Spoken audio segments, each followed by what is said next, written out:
하나님께서 우리를 부르십니다. 이제 마음과 뜻과 정성을 모아 살아계신 하나님께 나아가겠습니다. 기도하겠습니다.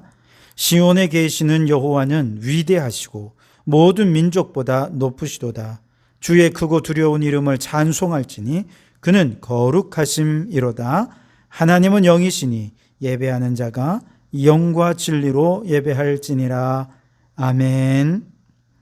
위대하시고 크고 두려우신 하나님, 오늘도 거룩한 주일을 맞아 주님을 섬기며 예배하는 이 거룩한 자리로 우리를 불러주시니 감사합니다. 그 넓은 품으로 안아주시고 지치고 피곤한 영과 육이 안식을 누리게 하옵소서. 온 마음과 정성을 다해 영과 진리로 예배하는 우리의 예배를 주님 홀로 영광을 받아 주시옵소서.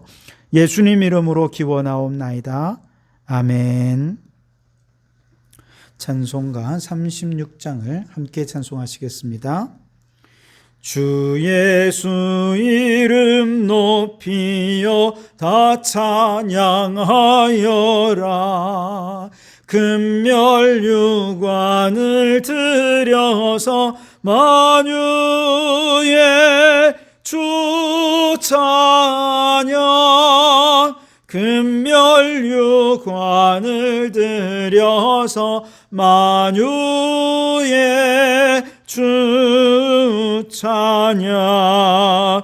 주 예수 당한 고난을 못 잊을 죄인아, 내 귀한 몸에 바쳐서 만유의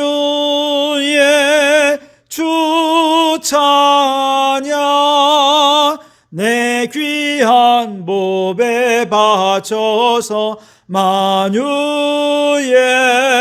주 찬양. 이 지구 위에 거하는 온 세상 사람들, 그 크신 위엄 높여서 만유의 주 찬양. 그 크신 위엄 높여서 만유의 주 찬양.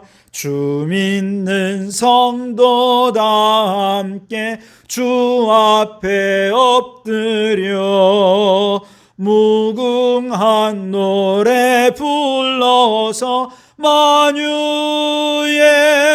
주 찬양. 무궁한 노래 불러서 만유의 주 찬양. 아멘.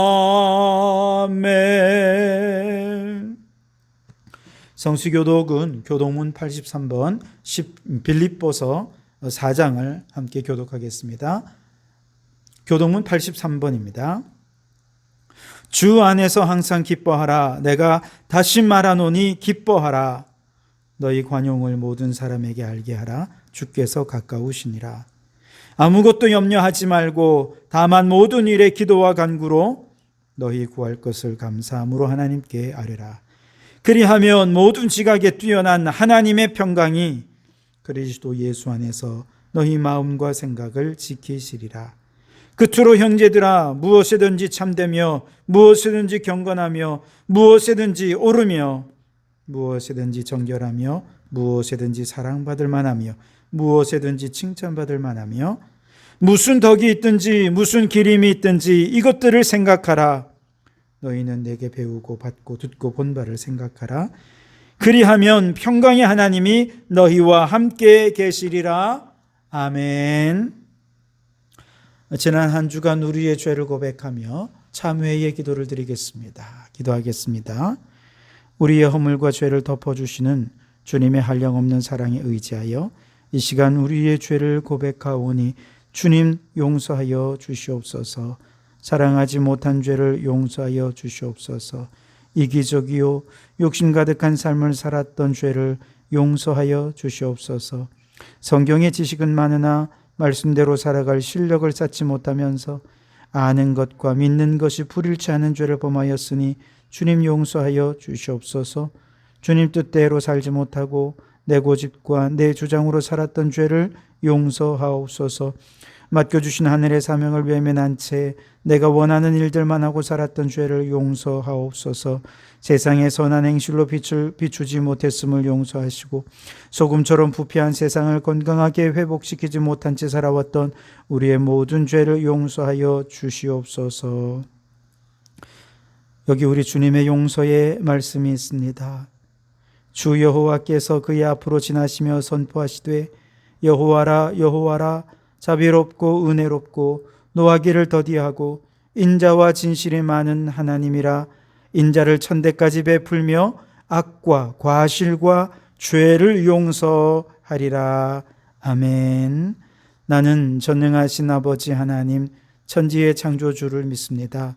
나는 그의 유일하신 아들 우리 주 예수 그리스도를 믿습니다.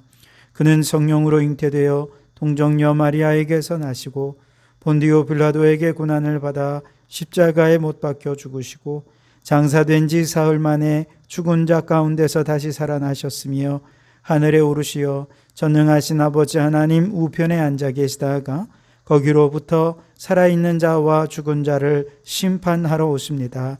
나는 성령을 믿으며 거룩한 공교회와 성도의 교제와 죄를 용서받는 것과 몸의 부활과 영생을 믿습니다.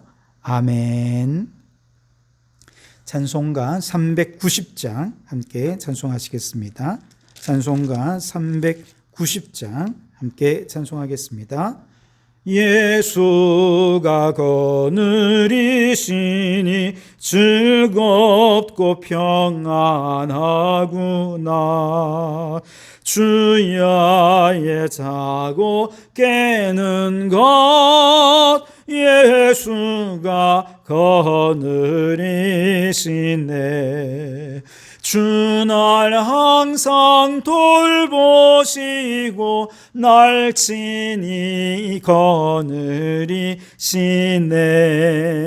주 날 항상 돌보시고 날 친히 거느리시네.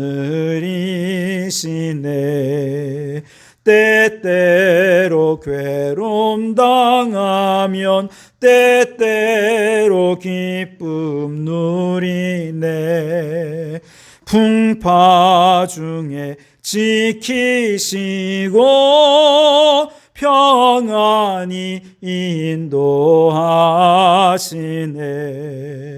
주 날 항상 돌보시고 날 친히 거느리시네. 주 날 항상 돌보시고 날 친히 거느리시네. 내 주의 손을 붙잡고 천국에 올라가겠네. 괴로우나 즐거우나 예수가 거느리시네. 주 날 항상 돌보시고 날 친히 거느리시네.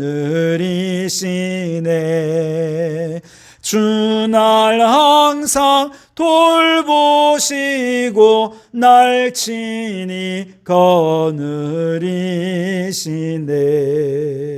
이 세상 이별할 때에 마귀의 권세 이기네. 천국에 가는 그 길도 예수가 거느리시네. 주 날 항상 돌보시고 날 친히 거느리시네. 주 날 항상 돌보시고 날 친히 거느리시네. 아멘.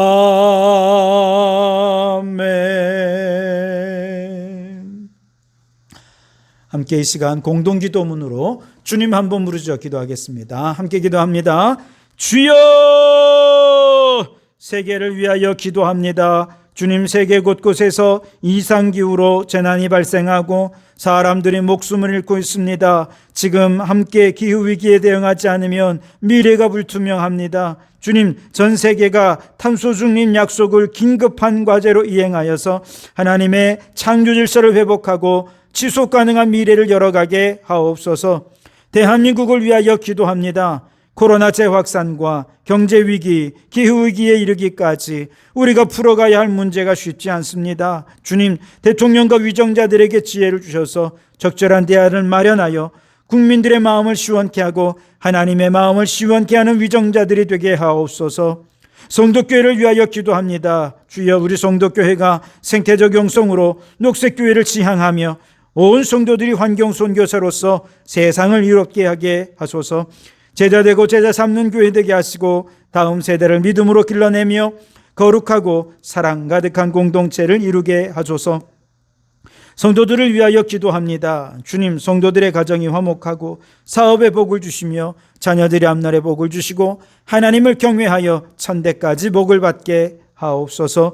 무더위 중에도 성도들의 건강을 지켜주시고 질병으로 연약함 중에 있는 성도들의 영과 혼과 육이 강건케 되게 하소서. 이제 다 아뢰지 못한 기도를 주님께서 가르쳐 주신 기도로 기도하오니 하늘에 계신 우리 아버지, 아버지의 이름을 거룩하게 하시며 아버지의 나라가 오게 하시며 아버지의 뜻이 하늘에서와 같이 땅에서도 이루어지게 하소서. 오늘 우리에게 일용할 양식을 주시고 우리가 우리에게 잘못한 사람을 용서하여 준 것 같이 우리 죄를 용서하여 주시고 우리를 시험에 빠지지 않게 하시고 악에서 구하소서. 나라와 권능과 영광이 영원히 아버지의 것입니다. 아멘. 이 시간 우리에게 주시는 하나님의 말씀은 마가복음 9장 30절에서 37절까지 말씀입니다. 마가복음 9장 30절에서 37절 말씀을 봉독해 드리겠습니다. 하나님의 말씀을 경청하시기 바랍니다. 그곳을 떠나 갈릴리 가운데로 지날새 예수께서 아무에게도 알리고자 아니하시니 이는 제자들을 가르치시며 또 인자가 사람들의 손에 넘겨져 죽임을 당하고 죽은 지 3일 만에 살아나리라는 것을 말씀하셨기 때문이더라. 그러나 제자들은 이 말씀을 깨닫지 못하고 묻기도 두려워하더라. 가버나움에 이르러 집에 계실새 제자들에게 물으시되 너희가 길에서 서로 토론한 것이 무엇이냐 하시되 그들이 잠잠하니 이는 길에서 서로 누가 크냐 하고 쟁론하였습니다. 예수께서 앉으사 12 제자를 불러서 이르시되 누구든지 첫째가 되고자 하면 무사람의 끝이 되며 무사람을 섬기는 자가 되어야 하리라 하시고 어린아이 하나를 데려다가 그들 가운데 세우시고 안으시며 제자들에게 이르시되 누구든지 내 이름으로 이런 어린아이 하나를 영접하면 곧 나를 영접함이요 누구든지 나를 영접하면 나를 영접함이 아니요 나를 보내신 이를 영접함이니라. 아멘. 오늘은 이 본문으로 더 낮은 곳으로 라고 하는 제목으로 함께 은혜를 나누고자 합니다. 마가복음은 8장 27절 이후로 한마디로 예수님의 십자가 죽음이라고 하는 주제가 끝까지 이끌고 갑니다. 그래서 예수님께서 자신의 죽음에 대해서 3차례나 예고를 하시고 그리고 예루살렘에서 올라가 죽으시는 이야기가 이어지는데요. 첫 번째 예수님이 자신의 죽음을 예고하셨을 때 베드로는 예수님을 붙들고 항변하면서 앞길을 막았죠. 그 결과 하나님의 일을 생각하지 않고 사람의 일을 생각한다며 예수님께 아주 크게 꾸중을 들었습니다. 그리고 예수님께서 이때 제자들에게 교훈하시고 요청하신 것은 자기를 부인하고 자기 십자가를 지고 나를 따르라 하는 것이었습니다. 이 하나뿐인 목숨을 주님과 복음을 위해 바치라라고 말씀하신 것이죠. 그렇게 예수님은 제자들을 제자의 길로 초청하셨습니다. 오늘 본문은 예수님께서 두 번째로 자신의 십자가 죽음과 부활을 예고하시는 내용입니다. 그리고 10장 32절 이하에 보면 예수님은 세 번째로 자신의 십자가 죽음과 부활을 예고하십니다. 이렇게 예수님께서 죽음과 부활을 예고하실 때마다 제자들의 반응은 두려움 그 자체였습니다. 오늘 32절 말씀에 보면 그러나 제자들은 이 말씀을 깨닫지도 못하고 묻기도 두려워하더라 라고 말씀하셨습니다. 세 번째 죽음을 예고하신 다음에는 아예 제자들의 반응을 기록하지도 않았어요. 아마도 이렇게 반복되게 두려워하는 제자들의 모습이 기록하는 것조차 부끄러웠던 모양입니다. 그런데 이어지는 제자들의 행동은 예수님의 죽음의 예고를 들은 제자들이라고는 상상할 수 없는 행동들을 보이게 되는데요. 오늘 본문에서 두 번째 죽음의 예고를 들은 이후에 제자들은 34절에 보면 길에서 서로 누가 크냐라고 쟁론했다라고 말씀하십니다.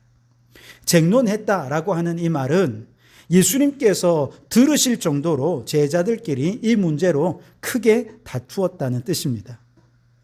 예수님은 진지하게 자신의 죽음을 예고하셨는데 제자들은 그 앞에서 누가 크냐 하고 크게 다투었다는 것이죠.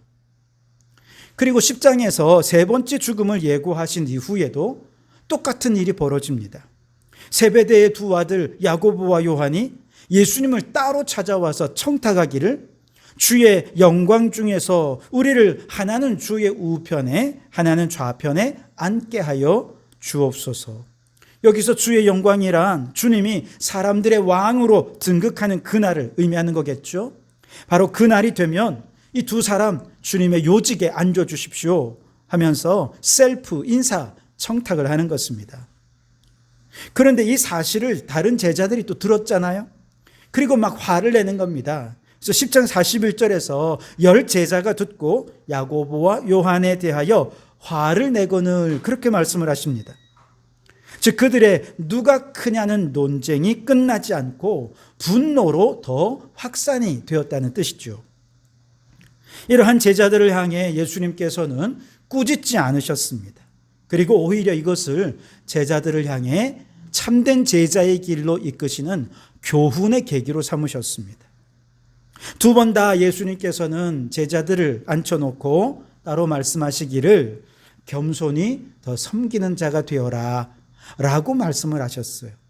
9장 35절 말씀에 예수께서 앉으사 12제자를 불러 이르시되 누구든지 첫째가 되고자 하면 무사람의 끝이 되며 무사람을 섬기는 자가 되어야 하리라 하시고 라고 말씀하셨죠. 똑같이 10장 43절 44절 말씀을 보시면 너희 중에는 그렇지 않을지니 너희 중에 누구든지 크고자 하는 자는 너희를 섬기는 자가 되고 너희 중에 누구든지 으뜸이 되고자 하는 자는 모든 사람의 종이 되어야 하리라 라고 말씀을 하셨습니다. 두 말씀이 다 겸손히 섬기라 라고 하는 주제이지요. 그런데 똑같은 교훈이긴 하지만 교훈의 내용이 좀 다르긴 합니다. 즉 두 번째 죽음을 예고하신 후에는 우리가 섬겨야 할 대상이 누구이어야 하느냐라고 하는데 초점이 맞춰졌고요. 세 번째 죽음을 예고하신 이후에는 그러면 우리는 어떤 태도로 그들을 섬겨야 하느냐, 즉 섬김의 태도의 문제로 교훈을 하신 것이죠. 이제 하나하나 좀 더 자세히 살펴보겠습니다. 먼저는 두 번째 죽음 예고 이후에 우리 주님 제자들에게 교훈하시면서 한 가지 예를 들어 설명하시는데요. 어린아이를 가운데 세워놓고 그들에게 교훈하십니다. 오늘 36절, 37절 말씀에 어린아이 하나를 데려다가 그들 가운데 세우시고 안으시며 제자들에게 이르시되 누구든지 내 이름으로 이런 어린아이 하나를 영접하면 곧 나를 영접하며 누구든지 나를 영접하면 나를 영접함이 아니요 나를 보내신 이를 영접함이니라 그렇게 말씀하셨어요. 자, 여기서 예수 이름으로 영접하라 라고 말씀하신 것은 예수 이름에 명예를 걸고 낮은 자를 영접하고 그들을 섬기라라고 하는 뜻입니다. 우리가 어떤 사람을 영접하는 것은 그 사람을 위해서 하는 일이 아니라 예수님 때문에 그들을 영접한다는 것이죠. 예수님 때문에 사랑하고 예수님 때문에 영접하고 예수님 때문에 섬긴다는 것이죠. 예수님께 받은 구원의 은혜와 사랑이 너무 크고 감사하기 때문에 우리가 이렇게 섬길 때 그 예수님의 이름에 누가 되지 않도록 그 이름의 명예를 걸고 사랑하고 영접하고 섬기라는 것입니다. 자, 그렇다면 우리가 예수 이름의 명예를 걸고 섬겨야 할 대상이 누구일까요? 바로 어린아이 같은 사람이라는 거예요. 한마디로 가장 연약하고 소외되고 낮은 자를 섬기라는 것입니다. 여기서 어린아이란 우리가 섬겨야 할 대상, 영접해야 할 대상을 의미하는 것인데요. 바로 그들이 가장 연약한 자들이라는 것이죠. 왜냐하면 예수님 당시의 어린아이는 스스로를 지킬 수 없는 가장 낮은 계층에 속하는 존재로 보았기 때문에 그렇습니다. 요즘이야 아이들 학교도 안 보내고 일만 시키면 이건 노동 착취로 감옥에 가게 되겠죠. 그런데 옛날에는 농사 짓던 시절에는 안 그랬잖아요. 아이들 학교도 제대로 안 보냈어요. 특히 여자들 경우는요, 여자가 배워서 해? 그러면서 학교도 안 보내고 일만 시켰어요. 그렇게 일을 하는데도 아이들은 어리니까 힘도 없고 손놀림이 섬세하지도 못하지 않습니까? 그러니까 일은 일대로 하고 욕은 욕대로 막 먹고 그러면서 정말 모순처럼 일해야 했던 것이 과거 아이들의 모습이었습니다. 그런데 그게 과거만의 문제는 아닌 것 같아요. 여러분, 우리가 지금 사용하는 이 핸드폰 전지의 주 재료가 코발트라고 하는데요. 이 코발트의 재료의 50%가 콩고 남부의 코발트 광산에서 채굴된다고 합니다. 그런데 코발트를 캐내는 광산의 입구가 아주 작고 좁아서 어른들이 들어갈 수가 없대요. 그래서 아이들이 들어가서 코발트를 캐내는데 한 7살 된 아이들로부터 이렇게 어린 아이들이 광산에 들어가서 그 코발트를 캐내는데 그곳에 무슨 보호 장비도 없어요. 아주 오랜 시간 들어가서 일을 해야 됩니다. 그런데 이 아이들은 대부분 가난한 가정에서 가정의 생계를 위해서 일을 하고 있기 때문에 아무리 아파도 아무리 힘들어도 그 일을 멈출 수가 없다는 것입니다. 작업 환경이 너무너무 열악해서 한 달에 평균 7명의 아이들이 광산에서 그 광산이 무너져서 죽음을 당한다는 것이죠. 그러면서 아이라는 이유로 어른들보다 형편없는 돈을 받고 노동 착취를 당하고 있는 것이 현실이라는 것이죠. 그래서 여러분, 우리가 핸드폰을 사용할 때마다 아이들의 정말 노동 착취 생각하면서 우리가 그 아이들을 위해 기도할 수 있어야 됩니다. 우리가 섬겨야 할 아이라고 하면 이처럼 인간 대접도 못 받고 힘이 없어서 제대로 저항할 수도 없는 가장 연약하고 작고 소외된 존재를 의미하는 것입니다. 그냥 연령적으로 어린 아이만을 뜻하는 것이 아니라는 뜻이죠. 예수님께서는 바로 이런 어린아이 같이 연약한 존재를 예수 이름의 명예를 걸고 지키라고 말씀하시는 것입니다. 특별히 여러분, 오늘날과 같이 기후위기가 심각해지는 이 시대에 우리가 돌보고 섬겨야 할 연약한 낮은 곳에 있는 그런 어린아이 같은 존재가 누구일까요? 이것을 위해서 우리는 우리에게 다가오는 기후위기가 모든 사람에게 공평하게 다가오는 것은 아니라는 사실을 우리는 주목할 필요가 있습니다. 기후위기가 심각해지고 지구온난화가 심각해지면서 사막화가 급격히 일어나고 있죠.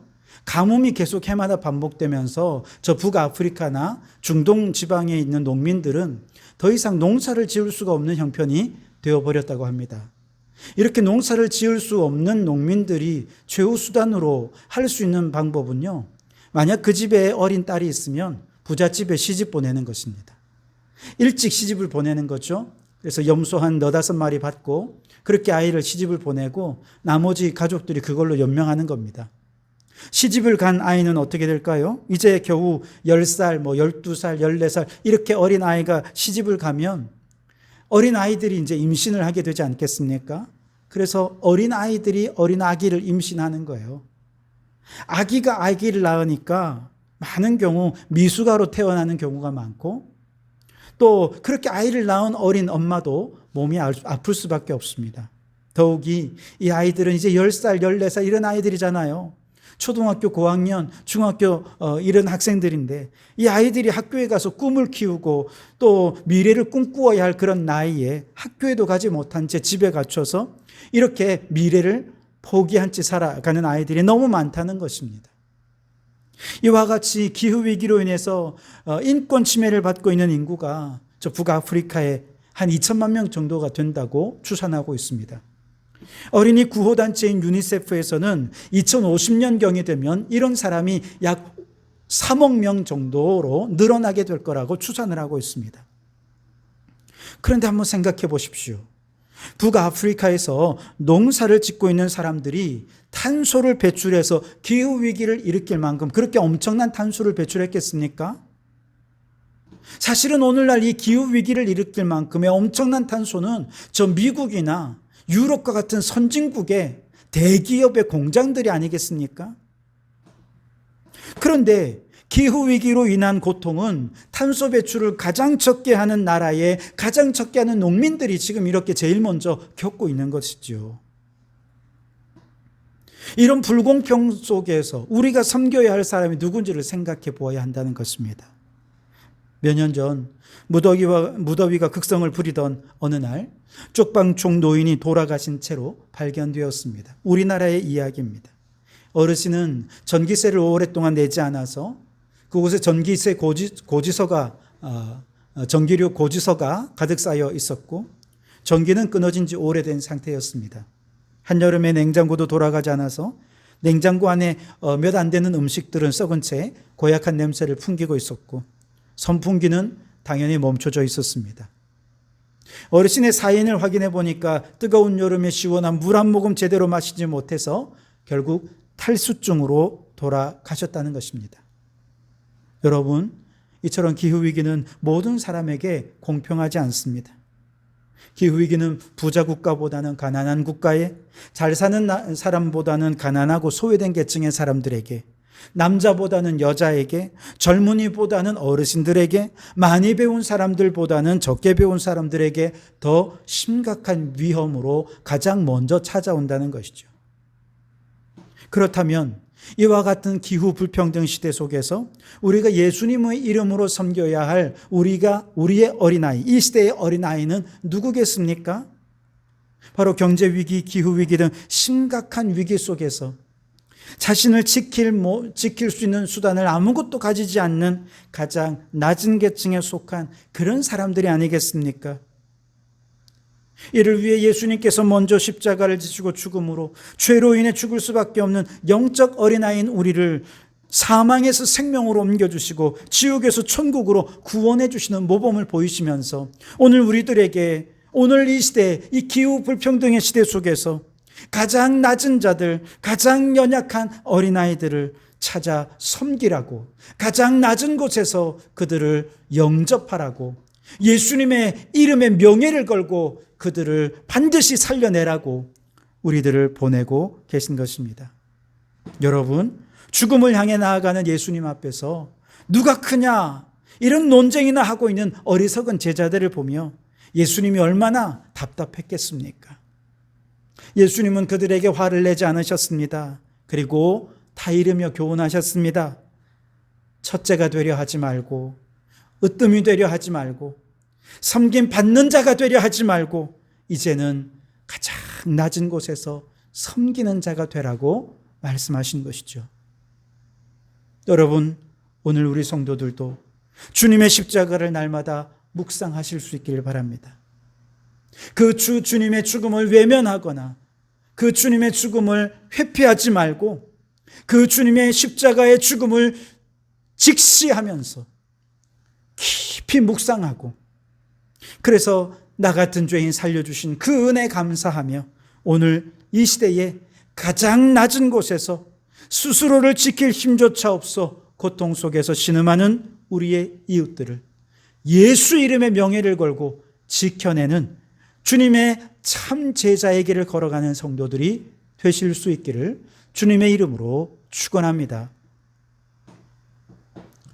두 번째 죽음 이후에 방금 교훈에서 우리가 섬겨야 할 대상이 누구냐 하는 것에 대해 언급하셨다면 예수님께서는 세 번째 죽음을 예고하신 이후에 제자들이 어떤 태도로 섬겨야 할 것인가에 대해 교훈해 주십니다. 10장 43절 44절 두 절 말씀을 제가 봉독해 드리겠습니다.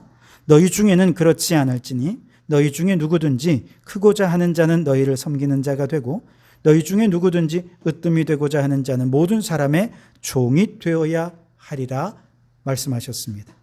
그리고 예수님 자신이 이 모든 사람의 종이 되는 모범을 이렇게 보여주셨습니다. 45절에 인자가 온 것은 섬김을 받으려 함이 아니라 도리어 섬기려 하고 자기 목숨을 많은 사람의 대속물로 주려 함이니라. 예수님이 그 모범을 보이기 위해 이 땅에 오셨고 실제로 그렇게 행하셨다는 것이죠. 예수님 시대의 유대인들은 일반적으로 한 4가지 정도의 관심을 가졌대요.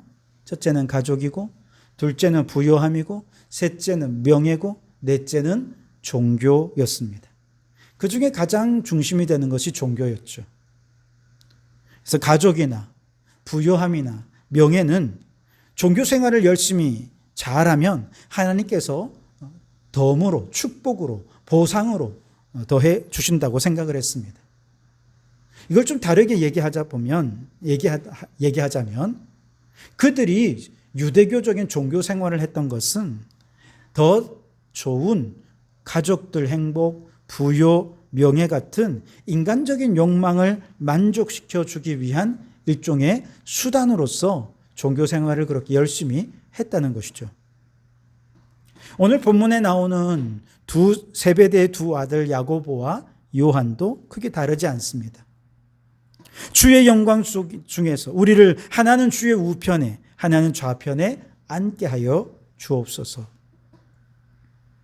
즉 우리가 다른 제자들보다 더 열심히 예수님을 따랐으니 종교생활 열심히 했으니 우리에게 이런 명예와 권력을 더하여 주십시오라고 예수님을 직접 찾아가서 셀프 인사청탁을 한 것이죠. 예수님을 자신의 유익을 얻기 위한 수단으로 생각한 것입니다. 예수님을 이용해서 더 높아지고 더 부요해지고 더 영광스러워지기를 원했던 것이죠. 그런 제자들에게 주님은 높은 곳을 보지 말고 낮은 곳을 바라보라고 낮아짐의 태도를 교훈하셨던 것입니다. 최근 이상한 변호사 우영우라는 드라마가 큰 인기를 얻고 있습니다. 이 우영우라고 하는 사람은 책을 한 번만 보면 사진 찍듯이 내용을 다 저장하고 기억하는 천재성 자폐 스펙트럼을 가진 사람이었습니다. 그 아이가 커서 변호사가 되어서 다양한 사건들을 지혜롭게 잘 해결해 가고 또 사랑도 하게 된다라고 하는 이야기입니다. 우영우 변호사는 항상 자신을 소개할 때 그냥 변호사 우영우라고 소개하지 않고 토마토, 스위스, 인도인, 별똥별 우영우라고 소개를 합니다. 모두가 다 앞뒤가 똑같죠. 앞으로 읽어도 거꾸로 읽어도 똑같습니다. 바로 이런 우영우라는 이름 속에는 겉과 속이 다르지 않다는 순수함을 강조하기 위함이 있는 것 같습니다. 일반적으로 자폐 스펙트럼 장애가 있는 사람들은요, 자기 세계에 갇혀 있기 때문에 타인과 공감하는 것이 대단히 어렵습니다. 그런데 이 드라마에 나오는 주인공은 자신의 약점을 극복해서 의뢰인들의 아픔과 상처에 공감하면서 하나하나 문제들을 해결해 갑니다. 그래서 이 드라마를 보고 있으면 마음이 어린아이같이 순수해지는 느낌이 들고 나도 장애인들을 좀 더 애정어린 시선으로 봐야겠구나 라는 마음도 듭니다. 사실 우리의 관심이 지금까지 장애인들에게 크게 관심을 갖지 못하지 않았습니까? 그런데 이제 장애인들에 대해 좀 더 관심을 가지게 되고 장애인들에 대해 편견을 사라지게 만드는 그런 착한 드라마라고 할 수 있는 것이죠.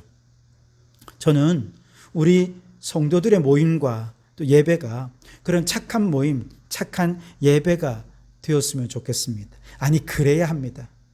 우리가 일주일 동안 바쁘게 앞만 보고 달리고 위만 보고 조금 더 높게 조금 더 많이 조금 더 좋은 명예와 부를 얻기 위해 힘겹게 살아오지 않았습니까?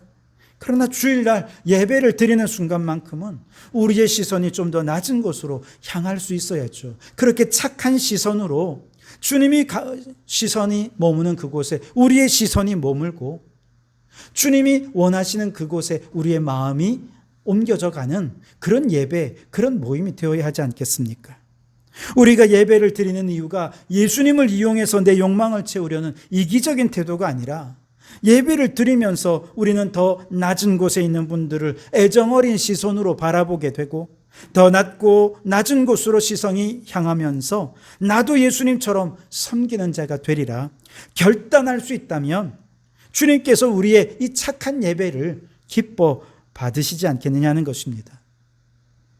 그저 결단만이 아니라 우리의 구체적인 삶과 행동으로 착한 삶을 살아가게 되겠죠.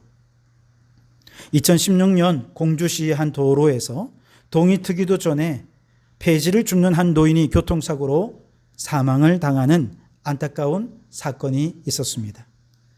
그 할머니는 왜 그렇게 이른 시간에 폐지를 주우러 나와야 했던 것일까요? 새벽잠이 부족해서 그랬을까요?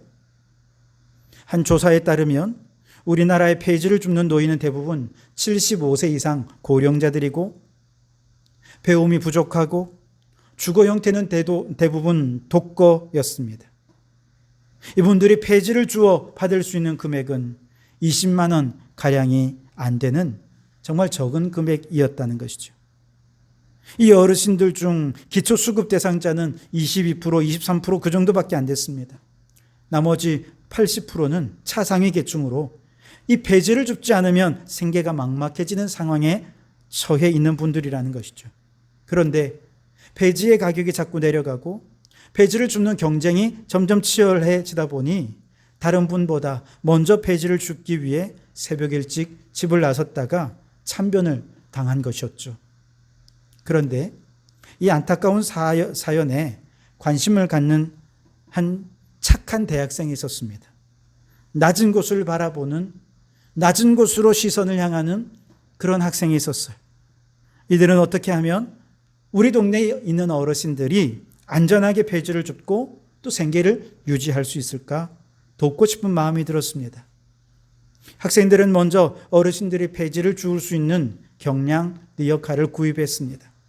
그리고 그 동네 골목의 가게들을 찾아다니면서 리어카에 광고를 붙일 테니 광고료를 내어달라고 설득했습니다. 동네 가게들은 어차피 동네에 있기 때문에 동네에 자신의 가게를 알리는 게 중요하잖아요. 대기업처럼 큰 광고를 돈을 들여서 할 이유가 없었던 것이죠. 그런데 리어카에서 광고를 붙이고 어르신들이 그저 폐지를 주우러 돌아다니기만 하면 그것이 동네의 광고가 되는 거니까 가게의 입장에서는 동네 자신의 가게를 광고해서 좋고 어르신들은 폐지 수입 이외에 광고로 오는 수입까지 일정하게 받을 수 있으니 안정적인 수입을 얻을 수 있어서 좋은 것이죠. 그렇게 해서 생겨난 사회적 기업이 끌림이라는 기업입니다. 이 사업을 시행하면서 광고 효과로 인해 가게 매출이 20% 혹은 30%까지 올랐다고 가게들이 매우 좋아했고요. 어르신들은 매달 정기적인 수입을 얻을 수 있어 또한 기뻐한다는 것이죠. 그래서 이것이 다른 지자체에도 이제 연결이 되어서 다른 지자체에도 이런 착한 리어카가 생겨나는 일들이 있다는 것입니다. 이와 같은 지혜로운 섬김은 어떻게 가능할 수 있었을까요?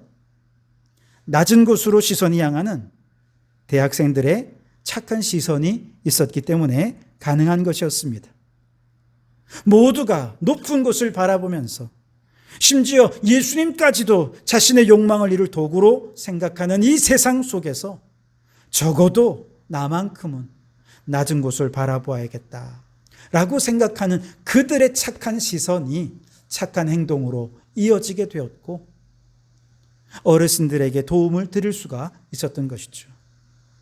여러분, 오늘 우리도 그랬으면 좋겠습니다.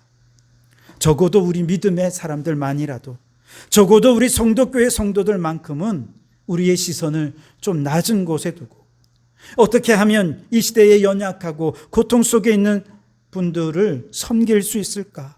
특별히 기후 불평등의 시대 속에서 어려움을 당하는 분들 어떻게 섬길 수 있을까 고민한다면 오늘 우리도 이처럼 세상을 섬기는 착하고 귀한 사명을 지혜롭게 감당할 수 있지 않을까요? 여러분, 이와 같이 언제나 낮은 곳으로 시선을 향하는 이런 섬김의 태도 어떻게 가능할까? 그것은 날마다 예수님의 십자가 죽음을 묵상할 때 가능할 것입니다. 부활의 영광도 너무 감사하지만 나같이 희망 없는 죄인을 살리기 위해 예수님께서 행하신 십자가의 죽음의 은혜를 묵상하면 나도 희망 없는 이웃들을 바라보게 되고 그들을 돕기 위한 마음과 지혜가 모아지면 지혜롭고 아름다운 섬김이 가능해질 수 있을 것입니다.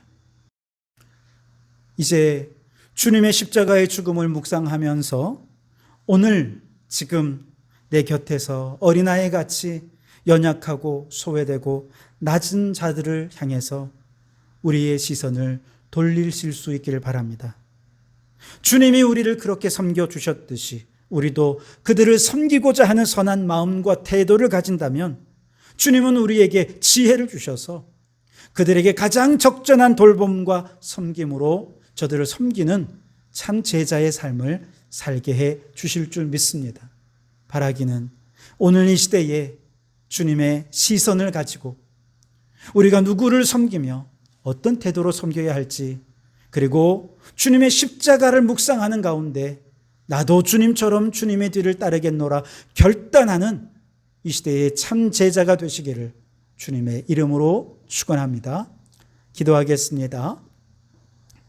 주님은 십자가의 죽음을 예고하셨지만 제자들은 예수님을 이용해서 더 크고 더 높은 곳에 오르려는 욕망으로 가득 차 있었습니다. 우리가 그 제자들의 모습은 아닌지요? 이제 주님께서 우리의 시선을 낮은 곳으로 돌려서 섬기는 종이 되라 하셨으니 경제위기, 기후위기가 점점 심화되는 이 시대 속에서 우리 교회가 섬겨야 할 분들 바로 알게 도와주시고 이 시대의 어린아이 같은 분들을 예수님의 명예를 걸고 예수님의 이름으로 영접하고 낮은 곳에서 섬기는 주님의 참제자로 살게 해 주시옵소서. 예수님 이름으로 기도하옵나이다. 아멘. 찬송가 212장 1절과 4절을 찬송하시겠습니다. 212장 1절과 4절입니다. 겸손히 주를 섬길 때 괴로운 일이 많으나 구주여 내게 힘주사 잘 감당하게 하소서. 장래의 영광 비추사 소망이 되게 하시며 구주와 함께 살면서 참 평강 얻게 하소서. 아멘. 기도하시겠습니다. 주님, 오직 여호와를 앙망하는 자에게 새 힘을 주시겠다는 약속을 믿고 이 시간 주님의 도움을 구하오니 주여 새 힘을 더하여 주시옵소서. 힘들고 지치고 낭망하고 넘어져서 일어날 힘조차 없는 성도들에게 주여 이 시간 일어날 새 힘을 더하여 주옵소서. 우리의 등 뒤에서 도우시며 일어나라 격려하시는 주님의 음성을 듣게 하여 주시옵소서. 우리 자녀들이 하나님 주시는 꿈과 비전을 향해 날아오를 수 있도록 믿음의 새 힘을 공급하여 주시옵소서. 꿈을 향해 멈추지 않고 도전할 수 있도록 인내력과 지구력을 더해 주시고 목표한 바를 향해 집요하게 파고드는 집중력과 문제 해결 능력을 더하여 주시옵소서. 너무 긴박하고 다급한 문제 앞에서 불안하고 긴장되어 평안할 힘이 없습니까? 평강의 주님, 속히 사단을 우리 발 아래에 물리쳐 주시고 사방으로 대적이 에워싸도 평강할 수 있도록 더하여 주시옵소서. 때로는 화가 나고 불평과 원망할 일들밖에 없어서 기쁨과 감사의 힘을 잃어버렸습니다. 그때마다 기도하며 주님께 마음을 맡기며 항상 기뻐하고 범사에 감사하는 새 힘을 더하여 주시옵소서. 연로함 때문에 혹은 질병 때문에 육신이 연약한 성도들을 지켜주시고 새 힘 주셔서 건강하게 하시고 하루하루가 하나님의 은혜요 기적이라 고백하게 하옵소서. 휴가철을 맞아 원근각지로 흩어진 성도들에게 영과 혼과 육이 안식을 누리게 해 주옵소서. 오늘도 성도들 빈손 들고 나오지 않고 물질을 바칩니다. 이 물질의 주인은 하나님이심을 잊지 않게 하옵소서. 주님이 원하시는 곳에 아낌없이 물질을 나누며 베풀게 하시고 주님을 위해 드림에 억지로나 아까워함이 아니라 기쁨과 감사함으로 드리게 하옵소서. 예물이 쓰여지는 곳마다 하나님이 꿈꾸시는 하나님의 나라가 이루어지게 해 주옵소서. 예수님 이름으로 기도하옵나이다. 아멘. 네, 여러분 한 가지 광고 드리겠습니다. 8월 중보기도집이 나왔습니다. 8월 한 달 동안에도 뜨겁게 기도하는 일에 힘써 주시기를 부탁을 드리겠습니다. 요즘이 휴가철이죠. 어디로 가시든 간에 안전사고 없이 건강하게 휴식을 잘 취하고 오실 수 있기를 바랍니다. 기후위기 대응 결의문을 함께 나누겠습니다. 함께 읽습니다. 우리는 결단합니다. 하나, 우리는 무한한 풍요의 욕망에서 벗어나 경건과 절제에 근거한 개혁적 삶을 살겠습니다. 하나, 우리는 과도한 소유의 탐욕에서 벗어나 생태 영성에 근거한 청지기적 삶을 살겠습니다. 하나, 우리는 과탄소 경제 시스템에서 벗어나 탈탄소 전환에 근거한 선지자적 삶을 살겠습니다. 하나, 우리 교회는 예배, 교육, 보응사, 교제, 선교 등 모든 영역에서 기후위기 대응 행동을 실천하겠습니다. 사랑의 하나님, 생명의 예수님, 피조물의 신음소리를 들으시는 성령님, 우리에게 긍휼을 베푸소서. 우리를 새롭게 하소서. 아멘. 찬송하겠습니다. 주와 같이 길 가는 것 즐거운 일 아닌가.